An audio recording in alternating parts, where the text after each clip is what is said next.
If you want to be on the path to actually hit 20K a month and having a dashboard that looks something like this, you need to apply these four things. You have to. Without them, unless you're part of the 1% creators that gets a crazy amount of views and crazy amount of qualified leads, you will not hit 20K a month without these things. So let me just get straight into it. So one of the most important things here is actually having your avatar, knowing exactly who you will be serving, who you will be helping. Without this, nothing will work. Everything that you do, the whole energy that you put into the content, into your business, will be so much less impactful because you will try to suit everyone because you don't have a crystal clear avatar. I'm going to help you show you exactly what makes a good avatar, what makes a bad avatar, because without it, it's literally your business will be struggling and the content strategy in section 4 will be absolutely worthless. So let's just get straight into it. So bad niches versus great niches. So if you can see everything on the left or in the bad niches section, I help you get fit and all these stuffs. I help you build muscle. I help you lose weight. These are all low pain and they're too broad. They're too broad to actually feel like, you want to make someone feel like what you're talking about, what you're saying, what you're offering has been dropped out of heaven and it's made for them and it's going to be the solution. They've been struggling for months, they've been struggling for weeks, they've been struggling for years, and your offer, your solution is now that thing that's going to finally set them free. So if you compare it to the good niches, where for example, I help busy moms lose 30 pounds in 90 days, just look at how much more impactful that is. High pain, and not only that, but the busy mums actually have money, and I'm going to talk about how to actually choose a niche that actually brings you in money, because you can choose, you can have a very good sub niche in terms, it sounds good, it's very good, but it doesn't actually have the demographics. It's the wrong audience, and those audience members can't actually invest into your coaching, into your offer. So they're not all the same, and I'm going to break that down a bit later on. But just look at the rest of them. Skinny guys pack on 20 pounds of muscle. 40 plus dads drop the dad board. These are high pain, high impact, very niche, and they're very targeted. But what's that going to do? Yes, you might be thinking, oh, that's going to limit how many clients I get. No, it's the complete opposite. What's that going to do? It's just going to make that person who's watching your content feel like this is made exactly for them. When someone feels that, they're going to trust you. They're going to trust that you have the solution. They're going to relate to what you're saying. They're going to resonate with what you're saying. And those two things, those three things, trust, relatability, and resonance, without them, no one buys. Literally, no one is going to buy if they don't actually at least feel like, that what you're saying is relatable to them. You need to focus on extremes with actual pain. The actually pain is going to motivate them to take action, because someone who just simply wants to build muscle, they're not in enough pain to actually move the needle forward and take action and invest. But someone who is over 40, they are so tired of having a dad board, so tired of being fatigued, so tired of being tired, so tired of being out of shape, so tired, for example, of losing the parents, the race or whatever in their sports day. Whatever it is, they're so tired and they want to get out of that rut, and they start to feel like they are no longer their young self anymore. Life starts to slap them in their face again, and they realize, all these years they've neglected themselves, or suddenly over time they now have a dad board that they're not proud of, that they're embarrassed by, that they're shamed by. They go to the beach, they don't even want to take their tops off because of it. So what you need to focus on is actually choosing a niche, choosing a subcategory of people that actually have enough pain to take action now. Simply losing 5 pounds, that's not enough motivation. Losing 20 pounds, that's someone who wants to lose 20 pounds and has 20 pounds to actually lose. That's going to be someone who's going to be really motivated to actually take action.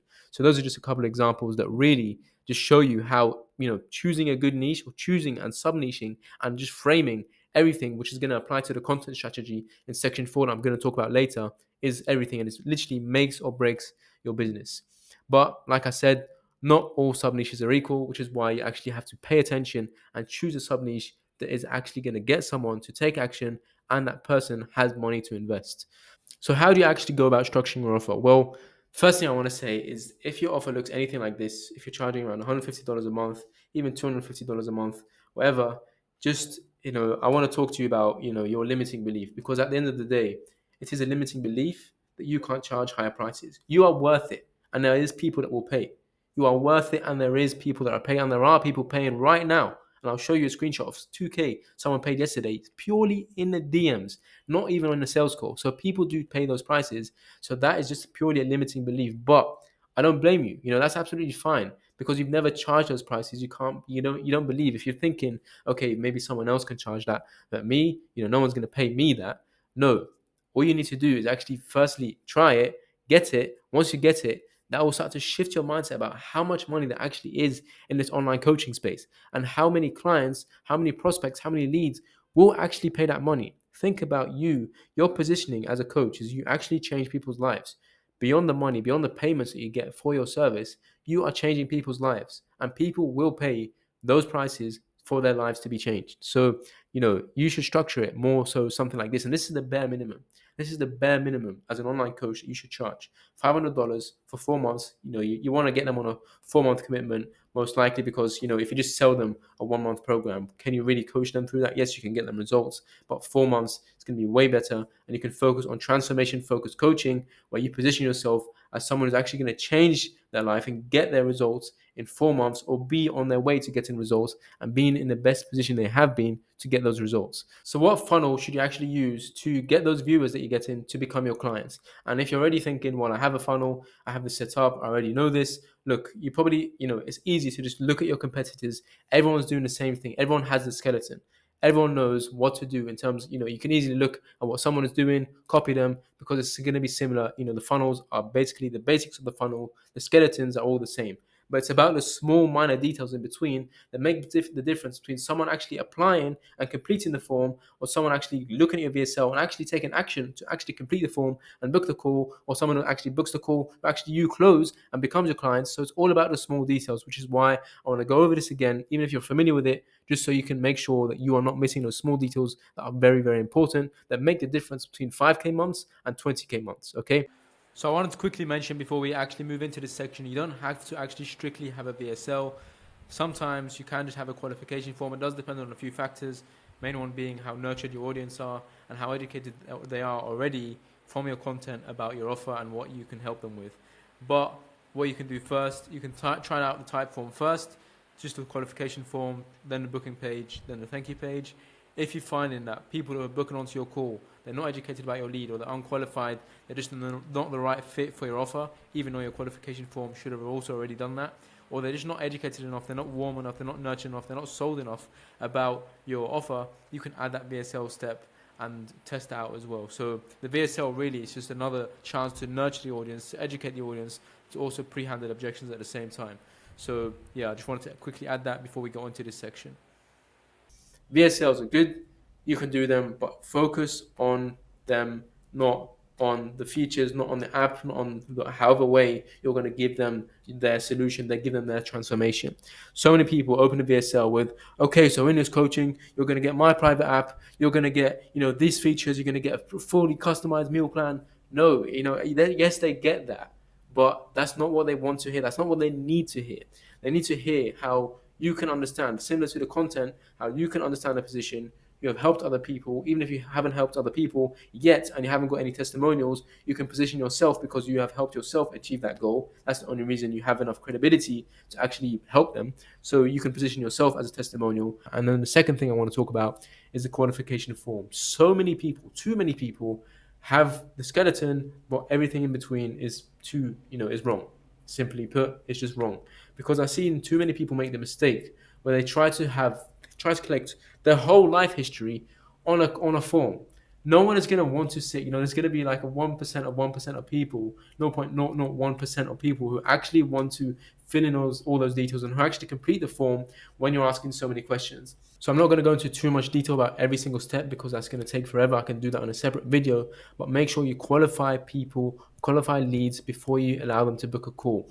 If leads are popping up on your calendar unqualified, that's just going to take up your time, that's going to waste your time, and it's going to waste theirs too. So if you don't want to waste your own time, what you need to do is actually focus on qualifying leads before they're allowed to book a call with you. Otherwise, you're going to get unqualified leads. You're going to get, even if you have a sales rep, that sales rep is going to get annoyed, and they're not actually going to be closing because everyone who's turning up, or most people who are turning up, are unqualified. So step 3, after they watch your VSL, they apply for the form, they're now qualified to book a discovery call. It's not too complex. Don't overcomplicate it. But the important thing is that a lot of people miss out. A huge opportunity people miss out on is on step 4, which is what happens on the thank you page. On the thank you page, you have a huge opportunity to pre-handle objections, to make sure that those people that are hopping on the call, that the sales call becomes so much easier when you're able to pre-handle objections. And what that is basically just a video on the thank you page. You have booking confirmed, see you on Thursday, see you on Tuesday, whatever you put. But the important thing is to add below that, it's very simple, just a pre-handling objections video. What you do is you reframe all their doubts, all the common misconceptions that people will have in your niche. So one opportunity so many people miss out on is on that thank you page where they don't put a pre-handling objection video. The best way to actually get even more qualified leads to hop on those sales calls is to pre-handle objections simply by having a video that explains the common misconceptions, that the common, they're going to be hopping on the call with doubts. They're going to be hopping on the call with fears. And you can handle those. You can pre-handle those by putting a video together. I'm not going to go too much into the framework right now, but if you want help with that, I can show you the doc that I follow and all my clients follow so that they can actually get that video to be as effective as possible. So just message me on Instagram. You find the link below. You can message me pre-handle and I'll send you that document for free. No catch. I'm not going to try and sell you anything whatsoever. I'm not going to try and sell you anything anyway. Okay, so now you know how to choose an avatar. You know how important it is to choose a good niche and the difference between a good niche and a bad niche. But how do you actually attract buyers? That all lies within your content strategy. And the first thing, which is probably going to go against everything you probably already know, is start hating virality.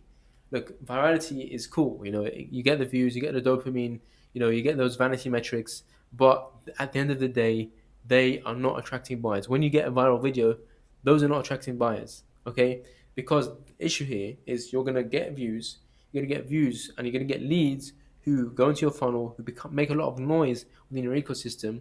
But when they come to actually see what you're offering, they're not gonna care about what you're offering because what you're offering doesn't actually, they don't need it. They don't need it. So that's why it's so important to not just focus on virality. Yes, you can make 1 in 5 videos, for example, that has a bigger reach, that focuses on not very specific niche content. But if you purely just focus on going viral, all your leads are going to be super unqualified. You're going to get, you might even get hundreds of thousands of followers, hundreds of thousands of subscribers, hundreds of thousands of views. But those views, those subscribers, those followers, they're going to be almost worthless. And it's just going to make so much noise unnecessarily, and it's just going to fill your whole ecosystem with unqualified leads and people who, when you actually do a CTA, when you come to offer them one-on-one coaching, they're not going to be even interested to book a call because what you're offering isn't made for them. That's why it's so important to not just have a good offer, not just have a good avatar, but actually have a content strategy that matches that offer and matches that avatar. If you speak to no one, if you speak to everyone, like I said earlier, you will resonate with no one. If you try to help everyone, you will actually help no one. So when you make content that actually speaks to one person, that avatar that we discussed earlier, that avatar that will make and break your business, that avatar that will either bring you qualified leads or bring you unqualified broke leads, unqualified leads that aren't even interested in what you have to sell. So what you need to do is not just have a good avatar, but have content that speaks to that avatar directly. When you try to go viral, like I said, all that's going to do is going to bring a lot of people, make a lot of noise, make your insights look good, but it's not going to actually make you money. So when you start to focus on making videos, making content that, when someone reads, they really feel like, oh man, I've really been struggling with this, and this person really, this is actually what's going to be going on behind them in their mind. This person really, understands me. He really can. He seems like, he understands exactly what my situation is. Or she seems like she understands my situation. They seem like they understand my situation, and they can really help me because this solution that they've given when they see your offer actually matches what I need. It matches what I've been going through. And everything, something I've spoken about before in my previous videos, is everything is cohesive. You have cohesive messaging across your avatar, across your offer, across your content, across your marketing, across your page, across everything, across your whole social media, across your whole funnel. Everything is cohesive to that one avatar. So cohesive messaging with the content strategy is very important, and you should start hating virality. Yes, it's cool. Yes, it gets you a lot of views. Yes, it gets you a lot of likes. Yes, it might make you look more credible. But those people are actually going to buy your offer don't care if you have millions of views. They care if they feel that you can help them. When you make content that makes them feel like you have the solution, that you understand what they're going through, they'll become buyers and you'll be on your way to hitting $20,000 a month. So those are the 4 things you should really focus on, the foundations to actually allow you to hit $20,000 a month and start scaling beyond that. Especially without the good avatar, without the good content strategy, you will always be attracting bad leads. You will always be attracting people who aren't actually interested in your offer. So it's always going to be an uphill battle. All that energy you spend on content, all that energy you spend on ideation, all that energy you spend on trying to grow your business is going to be not wasted, but it's just going to be less impactful. It's just, you're not going to get such a huge ROI when you start to go viral, when you start to talk to everyone, because like I said, Having qualified leads, having buyers in your audience is so much more important than having thousands of views or having millions of views. So if you want to see more content that's actually going to help you scale your online coaching business and get you clients, don't forget to subscribe. And I've also shared my Instagram in the description below where you can follow, and I share a lot of videos there as well.